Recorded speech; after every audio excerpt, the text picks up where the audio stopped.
वक्फ संशोधित अधिनियम 2025 की रोशनी में मध्य प्रदेश राज्य वक्फ बोर्ड के अंतर्गत पंजीकृत वक्फ संपत्तियों की सुरक्षा एवं उनके बेहतर प्रबंधन को लेकर 18 सितंबर को ताजुल मसाजिद परिसर स्थित सैयद सुलेमान हॉल में राज्य स्तरीय वक्फ सेमिनार का आयोजन किया गया। इस आयोजन की अध्यक्षता मध्य प्रदेश राज्य वक्फ बोर्ड के अध्यक्ष डॉक्टर सनवर पटेल ने की। कार्यक्रम में प्रदेश भर के 1 लाख से अधिक आय वाले वक्फों के जिम्मेदारान, जिला वक्फ समितियों के पदाधिकारी, इलेक्ट्रॉनिक, प्रिंट और सोशल मीडिया प्रतिनिधि बड़ी संख्या में मौजूद रहे। डॉक्टर पटेल ने अपने उद्बोधन में बताया कि वक्फ संशोधित अधिनियम 2025 उम्मीद सेंट्रल पोर्टल पट्टा नियम और बोर्ड की शिक्षा नीति से वक्फ प्रबंधन को नई दिशा मिली है। उन्होंने छात्रवृत्तियों के वितरण, कृषि भूमि नीलामी से बढ़े राजस्व तथा शिक्षा के क्षेत्र में हुए कार्यों को प्रमुख उपलब्धि बताया। साथ ही कहा कि वक्फ से जुड़े जिम्मेदारों को कानून के दायरे में रहकर ईमानदारी से कार्य करना होगा। देखिए, जब वक्फ संशोधित कानून 2025 आ चुका है, सुप्रीम कोर्ट ने भी उस पर रोक लगाने से इनकार कर दिया है। आज कानून हमारे पास है।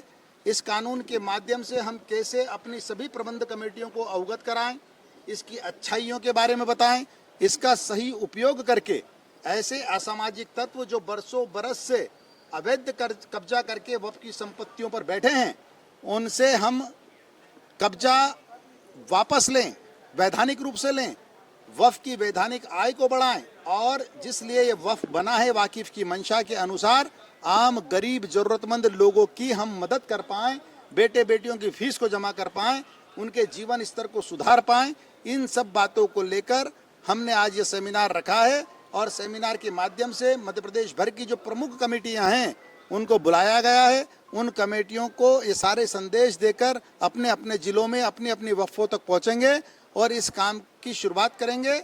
और मुझे लगता है कि यह बहुत ही महत्वपूर्ण सेमिनार साबित होगा। हम लोगों के जीवन स्तर को सुधारने का इसके माध्यम से काम करेंगे। सर, ग्रांट जो मिल रही है, बाकी जो रेवेन्यू आता है उसके लिए कितना खर्च होता है, खासतौर से महिलाएं हैं, बच्चे हैं जो? देखिए, जो वक्फ एक्ट आज से पहले जो वक्फ की इनकम होती थी उसका 7% राज्य वक्फ बोर्डों को देना होता था, अब 5% देना होता है। लेकिन वो 95% का भी सही उपयोग हो, मध्य प्रदेश राज्य वक्फ बोर्ड ने यह तय किया है। मध्य प्रदेश राज्य वक्फ बोर्ड इस बात के लिए प्रतिबद्ध है कि न केवल 5% का सही उपयोग हो, वो जो 95% पैसा है प्रबंध कमेटियों के पास उसका भी सही उपयोग हो। और उसके लिए मध्य प्रदेश वक्फ बोर्ड ने अपनी एक शिक्षा नीति बनाई है, पढ़ो पढ़ाओ राष्ट्र निर्माण में भागीदार बनो, और उसके तहत हम बेटे बेटियों की फीस को जमा करने का काम कर रहे हैं। हमने 24-25 के सेशन में 1102 बेटियां और उसमें बेटे भी कुछ हैं, हमने ऐसे तय किए, पूरी पारदर्शिता के साथ उनका चयन किया और उनकी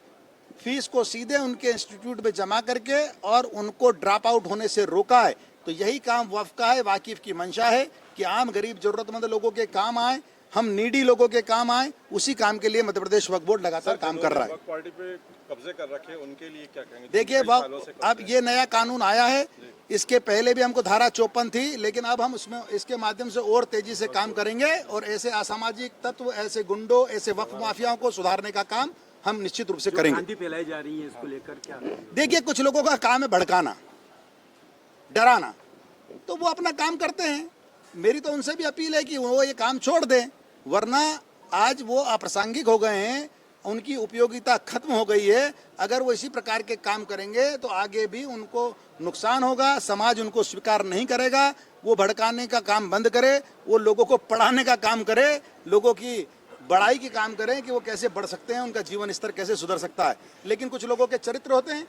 अब उन्होंने धारा 370 में विरोध किया, उन्होंने 3 तलाक को जब अवैध घोषित किया उसका विरोध किया, उन्होंने जब CAA NRC आया उसका विरोध किया। तो उनका व्यापार है, कुछ लोगों का यही काम है।